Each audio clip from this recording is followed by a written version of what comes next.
Hey everyone, welcome back to the podcast. I'm so excited to have you here today as we dive into a fascinating topic that impacts our everyday lives, social learning theory.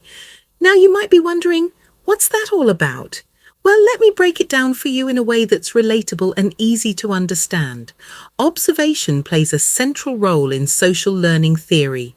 This theory suggests that we don't just learn through our own experiences or through rewards and punishments. Instead, we can learn just by watching others.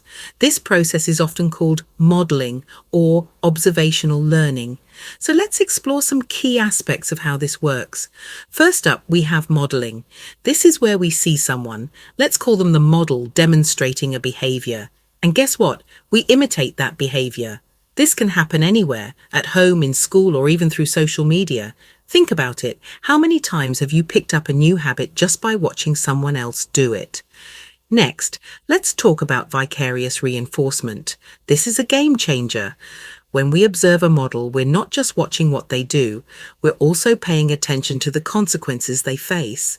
If they're rewarded for a certain behavior, we're more likely to adopt that behavior ourselves.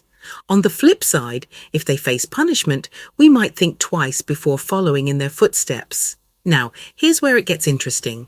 Attention. For observational learning to kick in, we need to pay attention to the model. What influences our attention? Well, it could be the model's attractiveness, their competence, or even how interested we are in what they're doing. It's all about that connection. After we've observed, we need to move on to retention.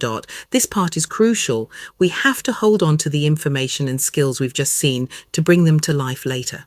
This involves some serious cognitive work. Think memory and rehearsal. Then comes reproduction.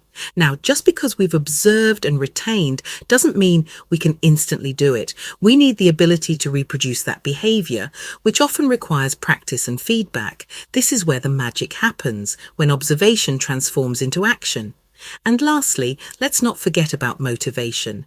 Even if we've learned something, we need the drive to actually perform it. Our motivation can be influenced by what we expect to gain, our self-efficacy, and our personal values and beliefs. So to wrap it all up, observation is a powerful mechanism through which social learning theory explains how we pick up new behaviors and social norms. By engaging with our environment and the people around us, we're constantly learning and evolving. Thank you so much for tuning in today. If you found this episode insightful, don't forget to share it with your friends and leave a review. Until next time, keep observing, keep learning, and keep growing.